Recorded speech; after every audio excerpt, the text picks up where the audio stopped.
can't beat just a bit of a walk in the countryside. You know, it just makes you feel good. Clouds are coming in a bit, but there's still sun, which is good. And then with all these things, prior preparation's key. So just sort of set my stall out a bit. Warm jacket, you know, warm towel, warm drink. Okay, that's it. Best thing to do with these cold water dips is not really think about them. You know, you're just getting in, you're doing what you need to do, you're getting out. As loads of people have said, you know, and it's true, you need to just trust your body, trust what it says. When you get cold, then it's time to get out, you know. So yeah, I go all prepped. Got my shorts on, for example.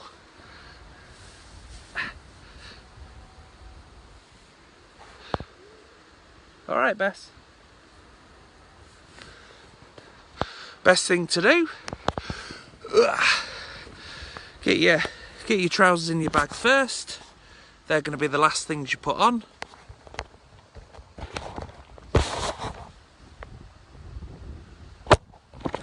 And then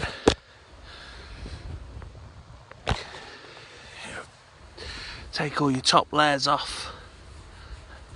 But if you go already prepped to swim, you're laughing. You've got no dramas. Hi, Deb. Go prepped to swim, and all you've got to do is just get your gear off. Water shoes are on. Right. That's the next bit. So you put all your stuff in your bag in the reverse order. Make sure your hot drink is easy to find. Just make sure your towel and stuff, you know, isn't going to get wet. So yeah, cheers, Deb. Yeah, but you've got to prep. So, like I say, have your warm jacket. Put all your gear in your bag in reverse order. So you're going to put the top half of your stuff on first, and then you're going to put, obviously, your bottoms and stuff on. But the key is you've got to just make sure you're ready to go when you get out. Get all your warm gear on, have a hot drink, etc, etc. Like I say, there's Bess. She's safeguarding me. I've got the sheeps for company. But with that, we'll just get in. Whew. Like with anything, just remember, yeah, cold water is just that, bloody cold. You just got to be really careful, folks. Right, loads of you doing the challenge, loads of you doing it in the sea as well. Yeah, you need to remember rip tides and everything else. Rivers, any sort of open body of water, especially if it's inland waterways, a lot colder than the sea. So just make sure, you know, that you take precautions. Don't just dive straight in. All right, what happens is you then gasp for air, you're underwater. The average person, I think, takes 8 gallons of breath. So you do that underwater, right? It only takes 1 gallon to drown you. So it's mega important getting into any water, sea, inland waterways, whatever it is. Make sure you can get in nice and safe, get out nice and safe. Try not to go on your own, okay? But if you do have to go on your own, right? Make sure it's well travelled. Make sure you know exactly, you know, where you're getting in and stuff. And that's sort of key to that. Whew, yeah, pretty cold. But we'll just get in, because otherwise we'd be here all day, won't we? Like I say, only stay in for as long as your body is telling you it's okay. Generally, this time of year, winter time, you might only want to be in 5-10 minutes. So, hi Dean, it's nice to see you. For those of you that don't know, I know Debbie knows, she already sponsored me, bless her. But I am raising money for cancer research. We're well over £400 now, which is amazing. It's not just about raising money though, it is about raising that awareness. Yeah, and just reminding people that need to check themselves, their partners, check your bodies. You know, check for any sort of you know, large moles or, you know, lumps and bumps. You should be checking yourself on a regular basis. Just because we're men, yeah, I'm the same. You sort of go, oh, I'll be all right, don't need to check anything. If you do see something, it's a bit irregular, don't think you're bothering the doctor. You're not, that's their job. And the key with any cancers is you've got to make sure early detection. Yeah, if you're worried, you know your bodies. If you're worried, go to the doctor, because that one visit to the doctor could save your life. Cancer research, like I say, the money that's raised goes into all sorts, goes into research obviously, carcinogens, how we can fight cancer, etc, etc.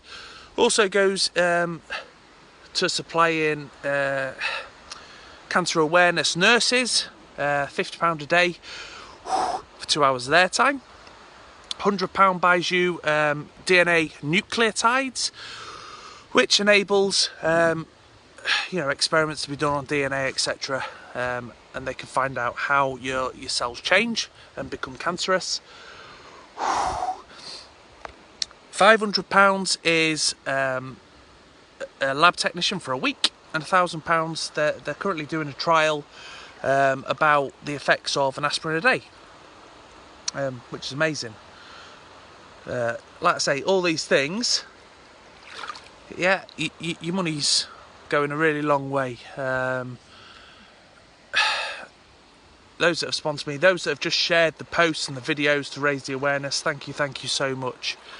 Like I say, did you know that just 20 years ago, alright, when all this research wasn't done, your chances of living past initial diagnosis, for 10 years past that initial diagnosis, was only around 23%. Whew, hold on, I'll just get my shoulders in and I'll carry on with that story. Now, with all the money raised and with everything they've learned, yeah, chances of living 10 years past that initial diagnosis is at over 50%, which is absolutely amazing. It's incredible, really, when you think about it. So, yeah, you know, the money's going a really long way. Am I feeling the benefits of cold water? Dipping, if you like, swimming? I am. Was I looking forward to it at the start? Was I hell?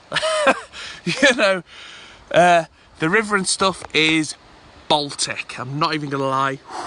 It's about 8.9 degrees. But your body's amazing. Your body acclimatises. That's what your body does. Yeah, it's really good. Hi there.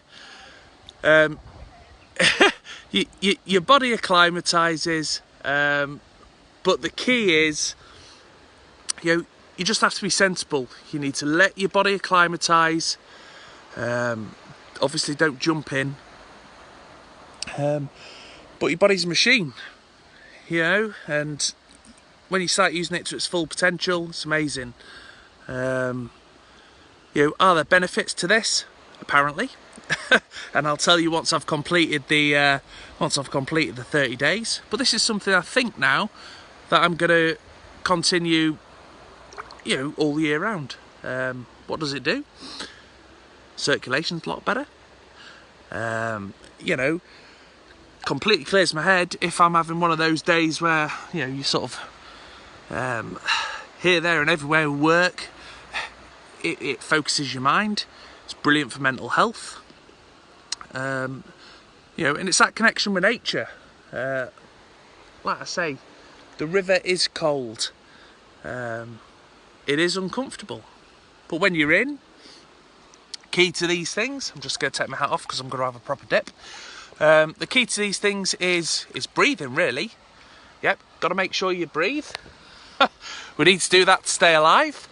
And we need to listen to our bodies and make sure, you know, we're aware when we're getting cold. What happens is you get like a bit of a red tinge. Yeah, that's just your body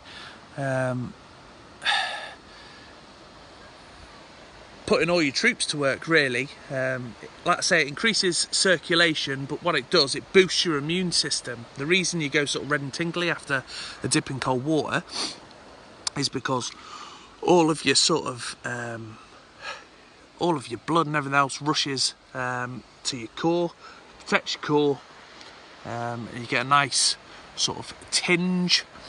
All right, but yeah. Is it really cold? Yeah, it's bloody freezing. Is it really good for you? Yeah, if you do it safely, the benefits far outweigh the discomfort and everything else. Like I say.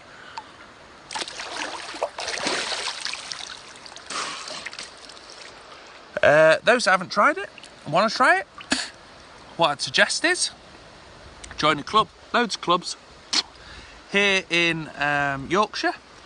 We've got the Nidderdale Swimmers, really friendly.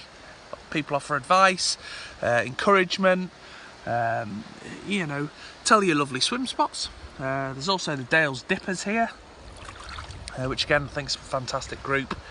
But yeah, swim in a group. That way you can keep an eye on each other and everything else.